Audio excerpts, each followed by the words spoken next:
అని అడిగారు కదా! ఒక్క నిమిషం నేను చెప్తానండి. సో, అయ్యయ్యో! బీడ్ ఎగిరిపోయింది.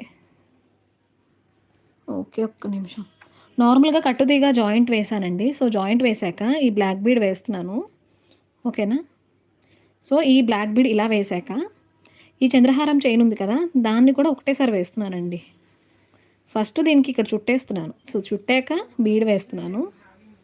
సో, అలా బీడ్ వేశాక, ఈ చంద్రహారం చైన్ ఏదైతే ఉందో ఆ పార్ట్‌ని దానికే వేస్తున్నాను. సో, అలా వేసి ఇలా బెండ్ చేస్తున్నానండి.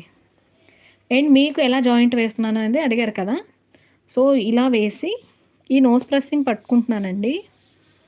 సో, ఈ నోస్ ప్రెస్సింగ్ టూల్‌ని యూజ్ చేసి కదలకుండా పట్టుకుంటున్నాను. అండ్ ఏదైతే మనకి కట్టుతీగ ఉందో దాన్ని ఇక్కడేమో ఈ చేత్తో దీన్ని పట్టుకున్నాను.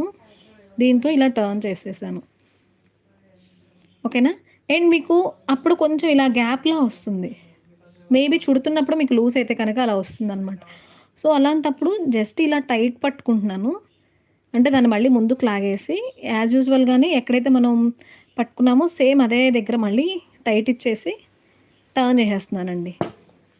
సో, టర్న్ అయ్యాక ఎక్సెస్ పార్ట్ మనం చుట్టుకుంటే అయిపోతుంది. లేదు అన్ని చుట్లు ఎందుకు అని అనుకుంటే ఇలా కట్ చేసేసుకొని ఏదైతే చిన్న పార్ట్ ఉందో దాన్ని ఇలా నోస్ ప్రెస్సింగ్‌తో ఇలా బెండ్ చేస్తున్నాను. సో, ఇలా యాడ్ అయిపోతుందనమాట.